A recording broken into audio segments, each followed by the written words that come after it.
Da da da da da. I'm a sellout. Hello, my baby. Hello, my honey. Hello, my ragtime gal. Sonny, you kissed my wife. Baby, my heart's on fire. Today we are reviewing the 11-inch Flametrooper figure from Star Wars The Force Awakens. You can behold the packaging and the corporations who have franchised Star Wars now for commercial and profit. And, can you see here? Recycle. How responsible of them. There is artwork on the back of the package, and a view of other characters that they want you to buy on the side. Let us remove this Flametrooper figure from the package and review it properly. And here is the Flametrooper out of his package. As you can see, he is not exactly a 12-inch figure. Sorry, ladies. He is just shy of 12 inches, about 11.75. Close enough, maybe, for some.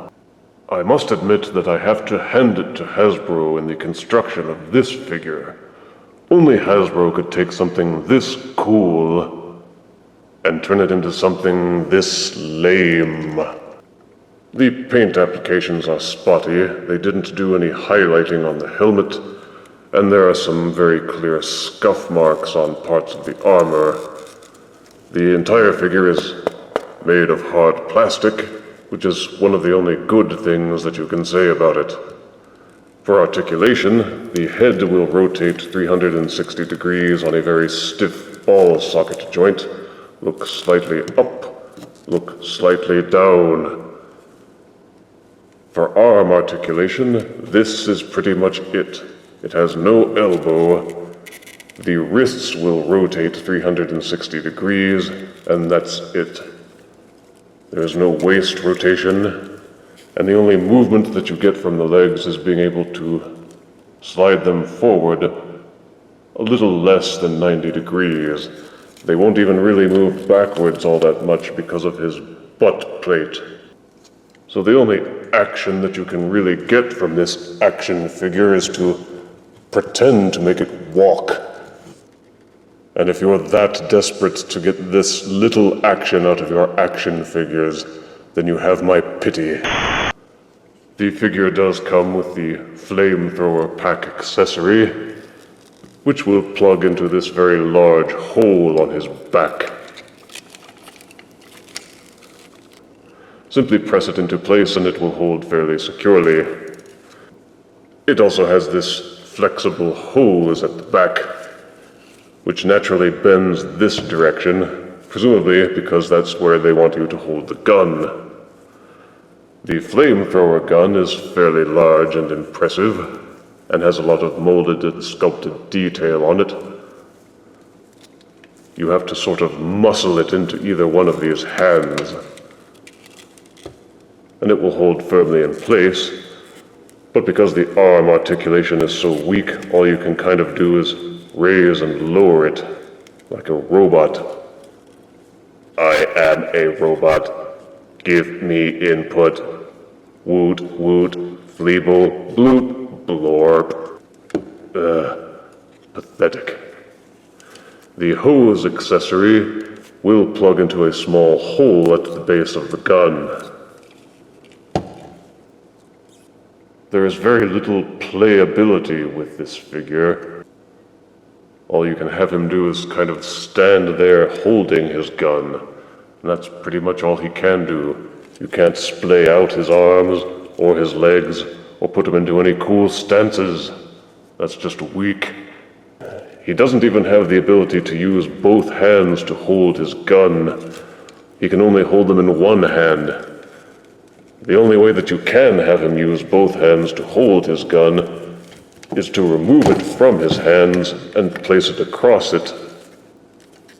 If you splay out his hands like this, and then place the gun in it like so, there, he can hold his gun in both hands like this. But this way it looks like he's just presenting it to an enemy. Please, take my gun. Kill me. I'm such a lame action figure, I don't deserve to live anyway. The lameness of the paint job on this figure displeases me. Let's see if I can use my arcane powers to gussy this up a little.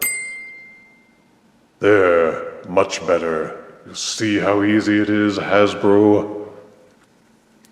Some black paint will fill in the missing details, such as the helmet trim, the trim on the armor, and the extra detailing on the backpack, the legs, the arms, and extra white on the gun, even though I don't know why they bother with detail on the gun at all, since he can only hold it in one hand. With such a robust level of articulation, the 12-inch Flametrooper can participate in all sorts of dynamic activities, such as this, and this, and this. And who doesn't enjoy doing this? As you can see, the Flametrooper is flexible and dynamic enough to do almost anything. The 12-inch Flametrooper is a figure that could have been really great with just a little more articulation. You would think that the larger action figures would support more and better articulation, not less. Hasbro obviously cut corners, skimped, and cut back so that they could make this figure on the cheap, thus cheating legitimate collectors out of a rare treat. The only options at the moment are the 3.5-inch figures, which have slightly more articulation than this, or the die-cast metal 6-inch figures, which has drawbacks of its own. Due to poor painting, poor articulation, and poor playability, I have little choice but to give the 12-inch First Order Flametrooper 4 out of 10 deaths.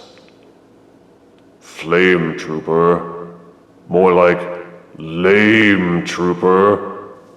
Oh! If you refuse me, honey, you lose me, then you'll be left alone, oh baby, tell them all, and tell me I'm your own.